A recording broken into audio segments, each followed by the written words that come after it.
कौन कौन आता है दीपदान करने? जिसको दीपदान करना आता है जरा बताएंगे कि दीपदान कैसे करते हैं? दीपदान करने का नियम क्या है? दीपदान करने का नियम है, जहां से नदी बहकर आती है उस ओर मुख करा जाता है। जहां से नदी बहकर आ रही है उस ओर मुख करा जाता है, और दिए को नदी को जहां से बहकर आ रही है उधर देखकर छोड़ा जाता है। दीप कहाँ बहकर जा रहा है वो नहीं देखा जाता, ये देखा जाता है कि हमने माँ नदी को, गंगा जी को, नर्मदा जी को जहां से बहकर आ रही है वहां देखकर दीप छोड़ा है।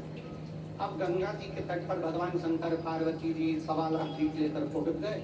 जहां से गंगा जी बहकर आ रही थी उधर मुख कर लिया, गणेश जी पीछे बैठ गए और माँ भोलेनाथ जी दिया लगा लगा कर दे, पार्वती जी दिया छोड़ती है। बाबा दिया लगा कर दे, पार्वती जी दिया छोड़ती। अब गणेश जी देख रहे थे कि दिया बेहता बेहता आ रहा है, तो गणेश जी पीछे से खसक खसक खसक खसक गंगा जी में पांव डालकर गिर गए।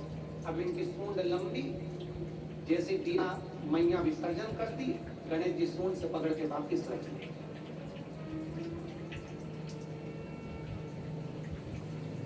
मैया विसर्जन कर दी जाती, गणेश जी दिया पकड़ के वापिस रखते।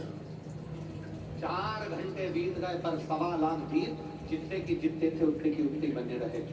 आखिरी में पार्वती जी ने शंकर जी से पूछा, भोलेनाथ जी समझ में नहीं आ रहा है कि दिए इतने बढ़ते क्यों जा रहे हैं? मैंने इतने देर से दिए दान कर रहे हैं पर दिए तो कमी नहीं हो रहा है। शंकर भगवान बोले, हमने ब्रह्मा जी के मुंह से सुना है जितना दान करो उतना बढ़ता,